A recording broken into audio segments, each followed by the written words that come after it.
There are many people out there calling for the release of Julian Assange. The last time we heard Julian Assange speak was on September 20th, 2018, and he gave a question and answers livecast. What I would like to do is take you to the last 3 minutes of that livecast, because the question that has been on my mind is, why has nobody asked President Trump point blank, why did you not pardon Julian Assange? Well, the good thing is I found somebody that did ask him that question point blank, and we're going to play that a little bit later in this video to show you what the response was by Donald J. Trump. Now, this live feed that lasted 53 minutes, 39 seconds, and transpired again on September 20th, 2018 is the last time we heard from Julian Assange. But it was interesting because during this live feed, the last few minutes after he says what he's about ready to say here, it just ended abruptly, and nobody has heard from him again. But I'd like to play for you here and now the last few words that Julian Assange had to share with not just the United States, but with the world. In terms of the Internet of Things, there's research prototypes now, which I assume are being used by intelligence agencies, of very small electronic circuits that you can just put in paper or put and paint or on the walls that are powered by the GSM stations. And they operate as the GSM radio wave passes through them. It gives them enough power for a very small amount of time to do things. So obviously that tendency is going to continue. It's not like the Internet of Things. It's if you like, intelligent evil dust scattered everywhere, like confetti in everything. So I think it's increasingly hard for human beings to work out how to deal with that. And the only way I can see is that we've got to securitize this problem. Computer security industry is it's been engaged in outrageous securitization for a very long period of time, hyping up threats, etc. I get how the game is played. It needs to be securitized in a different way. We need to securitize by securitize, I mean, you turn something into a threat and thereby change behavior or get economic gain from it. So we need to securitize the threat to elites by these developments. The people who run these companies, it's a threat to them. It's a threat to the most powerful people in society. And to eliminate the notion that there's a place that powerful people can hide from, or skilled people can hide from this phenomenon. And that's the way to get all those people who have an ability to make a difference, to make a difference. So in short, what Julian Assange was explaining to us is the threat of AI nanotechnology, not just the digital aspect, but the actual intelligent evil dust that is everywhere and in everything, being used against the global community to bring us into a globalized governance, or as the old terminology was, the New World Order, but now I think they're calling it the Great Reset. And what he's saying is, if you can inform and let the elitists know that this is as much a danger to them in the future as it is to us in the present, that they might want to rethink the platform in which they're standing upon. But I'd like to get into talking about how necessary it is for us to have a safe haven for whistleblowers to go to. Because if we have a safe haven for whistleblowers, maybe stories like this would never come to light or never have happened. Sociologist Lisa Martino-Taylor has spent years researching the St. Louis testing and has gathered thousands of now declassified documents. She says cadmium would have been toxic enough, but government documents show a link between the St. Louis testing and military-funded human radiation experiments. The military now admits to some horrific Cold War human experiments around the country. A handful of hospital patients were secretly injected with plutonium. Babies and pregnant women unknowingly received radioactive iodine. And from 1946 to 1953, 73 mentally disabled children in Massachusetts were fed oatmeal containing radioactive calcium. Yet much of what happened in St. Louis remains shrouded in secrecy. It's so unbelievable, we didn't think it could possibly be true. But after receiving thousands of records and declassified reports from the Army, it's confirmed that during the Cold War, the United States military conducted secret tests on unsuspecting people in the city of St. Louis. A local sociologist will make her findings public tomorrow, but she spoke first to the I-Team's Lisa Zigman. Lisa Martino-Taylor's life work has been to uncover details of the Army's ultra-secret military experiments carried out in St. Louis and other cities during the 1950s and 60s. This study was secretive for a reason. They didn't have volunteers stepping up and saying, yeah, I'll breathe zinc cadmium sulfide with radioactive particles. These Army archive pictures show how the tests were done in Corpus Christi, Texas in the 1960s.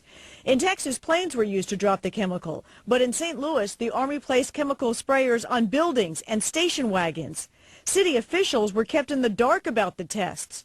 The Cold War cover story was that the Army was testing smoke screens to protect cities from a Russian attack. The truth, according to Martino-Taylor, was much more sinister. It's pretty shocking. The level of duplicity and secrecy, clearly they went to great lengths to deceive people. By making hundreds of Freedom of Information Act requests, she uncovered once classified documents that confirmed the spraying of zinc cadmium sulfide. The greatest concentration of this compound was sprayed near the Pruitt-Igoe housing complex just south of downtown St. Louis. It was home to 10,000 low-income people, and an estimated 70% were under the age of 12. Martino-Taylor claims they all unknowingly inhaled this compound morning, noon, and night, so the government could measure its effects on their lungs. So this was in violation of all medical ethics, all international codes, and the military's own policy at that time. In 1994, then Congressman Richard Gephardt asked the Army to open its records and explain the St. Louis testing. We want to make very sure that nothing went on that would harm anyone and that all the facts are out on the table. Documents released in the 90s show the Army placed sprayers on this former Knights of Columbus building on Lindell and in Forest Park. The Army always insisted the chemical compound was safe. Martino-Taylor believes documents prove otherwise. There's a lot of evidence that indicates that people in St. Louis, in the city, particularly in minority communities, were subjected to military tests that was connected to a larger radiological weapons development and testing project. For the first time, she links the St. Louis testing to a company called U.S. Radium, a company notorious for lawsuits involving radioactive contamination of its workers. United States Radium had this reputation where they had been found legally liable decades prior for producing a radioactive powdered paint that killed many young women who painted fluorescent watch dials. While the Army admits it added a fluorescent substance to the zinc cadmium compound, details of whether it was radioactive remain secret. Documents uncovered to date indicate the Army never conducted follow-up studies to see whether the compound caused long-term health issues. In 1972, after years of crime, poverty, and decline, the government destroyed the Pruitt-Igoe housing complex. Lisa Zigman, News Channel 5. Now, I could go on and on and on in regards to things that transpired that we now know about, like what happened here in Westlake Landfill in Bridgeton, Missouri, where the waste from the Manhattan Project, nuclear waste, radioactive waste, over 50,000 tons were dumped right here in Westlake Landfill, which is in a floodplain. And there's so many more other things that have transpired in the past that we can actually go look at and find, but you can do that on your own, because I don't want to sit here and put together 10-hour video that nobody will want to click on because it's 10 hours long, talking about human atrocities done by the government in secret. Also, all clips I use in this video will be down below in the description. On December 29, 2021, Candace Owens had a sit-down interview with Donald Trump and asked him point blank, why did you not pardon Julian Assange or Edward Snowden? And Donald Trump gives his response. And then a few weeks later, on January 19, 2021, Tucker Carlson came out with a video claiming that it was Mitch McConnell threatened Donald Trump. And I want to ask you, in terms of talking about this corruption, by the way, a name that comes to mind in the news recently is Julian Assange. You know, he was exposing this corruption early on. He's had his life ruined because of it. It's a really sad story. Edward Snowden, I mean, think about that bravery. For me, I was quite young when that was going on. But, I mean, the idea of saying, hey, whistleblowing, actually, we've got some corruption going on. They're not being honest with the American people. You could have had a chance to pardon these individuals. Why decide not to in that moment? You have two sides of it. In one case, you have like sort of a spy deal going on, and in another case, you have somebody that's exposing real corruption. Right. I feel a little bit, I won't say which one, but I feel a little bit more strongly about one than the other. Right. And you probably understand that. Mm-hmm. But I could have done it, but I will say you have people on both sides of that issue, good people on both sides, and you have some bad people on one side. But I decided to let that one ride, let the courts work it out. Mm-hmm. And I guess the courts are actually doing that. Yeah, these are big decisions. Yeah. In a certain way, you know, you have a country and there was some spying things and there was some bad things released that really set us back and really hurt us with what they did. You understand that. Mm-hmm. But at the same time, in many cases, what they did, these are the same people that came after me so viciously and dishonestly. Yeah. So, you know. That's why I thought, hey. So I say, come on, courts, if I'm in your circumstance, I'm going, you know what? Yeah, well, you can I could have gone, I was very close to going the other way. Yeah, I think you were too nice. I might have been too nice. Might have been a little too nice. I've been known for being very nice. Yeah. Julian Assange is a kind of international journalist. John Carrick is a former CIA officer. We should be totally blunt and tell you we're not sure we share the politics of either man. But both of their cases tell you something really important about what's going on in this country, about what matters, and about what the people in charge would like to prevent you from doing. Julian Assange and John Carrick both went to jail for telling the truth. Neither one stole classified documents from the U.S. government. Neither one of them hacked into anything. Julian Assange told you a lot about what the U.S. government was doing abroad and told you everything about what the DNC was doing to rig its own primaries back in 2016. Remember the WikiLeaks dump? You know about that because of Julian Assange. And by the way, if you're a Bernie Sanders voter, assuming any of those watching tonight, you probably were glad to know that. Everyone else was lying to you. Julian Assange brought you information that you had a right to know. John Carrick, meanwhile, told the truth about what our military and our intel agencies were doing during the Iraq War. Again, you may not agree with his position, but what he said was true. And that matters above all because truth is and must be a defense. If you say something true, you shouldn't be punished because we should value truth above all. In both cases, those men went to prison. And in both cases tonight, as one of his final acts as president, Donald Trump has the opportunity to make that right, to pardon both of them. We told you that last night. We told you it before. We're hearing tonight that neither man, particularly Julian Assange, we don't know if this is true, is likely to get a pardon. Why? Well, apparently because Republicans in the Senate, and by Republicans in the Senate we mean Mitch McConnell of Kentucky, the leader of Republicans in the Senate, has sent word over to the White House, if you pardon Julian Assange, we are much more likely to convict you in an impeachment trial. Now, is it legal to hold that over a president's head? We're not lawyers, we don't know. It's certainly wrong. But more than that, it tells you everything about their priorities. At a time when this country in some ways is coming apart, we're at a pivot point in American history. And if you're watching this show, you probably feel pretty threatened, and for good reason. There are people on the other channels saying they're going to hunt you down like a terrorist. At that moment, what is Mitch McConnell, your designated defender in the United States Senate, worrying about? He's worrying about protecting the uniparty in Washington, not his party and the Democratic Party in permanent Washington. They're the reason both these men have been locked up, because both these men embarrassed permanent Washington. That's their crime. Now I'm going to end this video by going back 12 years where Julian Assange was reporting on atrocities that were being committed in Iraq. Another good search you might want to look for is stolen Sumerian artifacts, which is very interesting what happened after we went into Iraq and a lot of Sumerian artifacts went missing. But here he's reporting on the military's atrocities that were occurring, and a lot of people in America say, well, he can't be releasing this or our enemies are going to hate us for committing these atrocities. But that doesn't hold water, because Iraq and Afghanistan and anywhere that the U.S. military is involved in military activity where they are killing civilians and children, the people of that country are reporting that amongst themselves.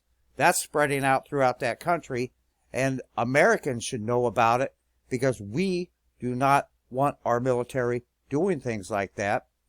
And Julian Assange, going back 12 years, lets us know that the stuff he's receiving is from the good people in the Pentagon that is getting this classified information of Americans committing atrocities, where that needs to be weeded out, not just in our military, of people that are going to do evil things and overexert their capabilities of wickedness in a foreign country, but also here in the United States within our police force. We need the good people to step up and blow the whistle on the evildoers within the police system itself within America. So we need safe havens for whistleblowers to go to, places that are going to take the information and keep the individual that is giving it to them anonymous while reporting it to we the people, so that we can know, so that we together as a populace can send out the call to stop this evil wickedness from happening and hold those accountable for doing this evil accountable for what they have done, rather than bury the report and move on to the next war. Now, this comes from a channel called Democracy Now! Actually, this comes from Media Girl 9, where they keep a lot of the Media Now archives, which I will put, again, down in the description. I'm going to make a playlist. This is a 4-part series of WikiLeaks founder Julian Assange on Iraq logs. And this is part 1 of 4, but I'm going to put the whole 4-part series in a playlist. And if you check on my playlist area, you'll be able to listen to all this information he's given. I'm just going to do a little bit of a clip out of what he's talking about in regards to what's being revealed to the world in regards to certain atrocities that transpired during the Iraq War. And how did you get these documents, and who wrote them? The documents are what is referred to in military terminology as significant action reports. So those are field reports by the US Army, radioed back to base, of everything those soldiers and commanders considered significant. So that is the launch of an operation, the dropping of a bomb, the arrest or detainment of persons, of which there are approximately 174,000 cases documented in this material. Significant key leadership engagement, so the meetings with some key leaders and the US Army. It is, if you like, what the US Army and the Pentagon use as its raw ingredients to come up with policy and understand how the war was progressing. Clearly this material must have come from someone or some persons within the Pentagon or within the United States military. And it's worth pointing out that there are clearly good people in the Pentagon who are not happy with the progress of the Iraq War, and those people have chosen to provide us with this material and presumably have chosen to provide us with other material that we have released over the years. And founder of WikiLeaks, which has released, well, posted at wikileaks.org, are close to 400,000 Iraq war logs. Military documents written by soldiers, by military officials over the years. What exactly are the years? 2004 right until 2010, Julian? That's correct, excluding 2 months in 2004 that are missing for reasons we don't know. Julian, you have seen these thousands and thousands of documents. What most surprised you? Is there a story or stories, a category that has most disturbed you? Well, it's the big picture of the war, that nearly all the deaths are in incidences that kill just 1 or 2 people. A little girl on the street who would, in a yellow dress, who would frequently go to collect candy and so on from US troops. One day a tanker goes past, and for an inexplicable reason a shooter comes out of the US tank and blows her away. There are just so many of these incidences. You know, I spoke before about checkpoint killings. In one incident, after the car was shot up and examined according to these internal US military reports, the man killed was a doctor delivering a pregnant woman to the hospital. We see a very interesting example of a town of 40,000 on the Syrian border, whose population went from 40,000 to 2,000 over a year or so. And that town and that circumstance has not been reported in not been reported at all that we could find in the mainstream media, or in fact in the alternative media. There was just no reporters there as that town collapsed and people fled across to Syria. I like to describe the big tragedy of war, the killings on almost every street corner in Baghdad, as it's the car accidents of war and not the bus accidents of war that actually.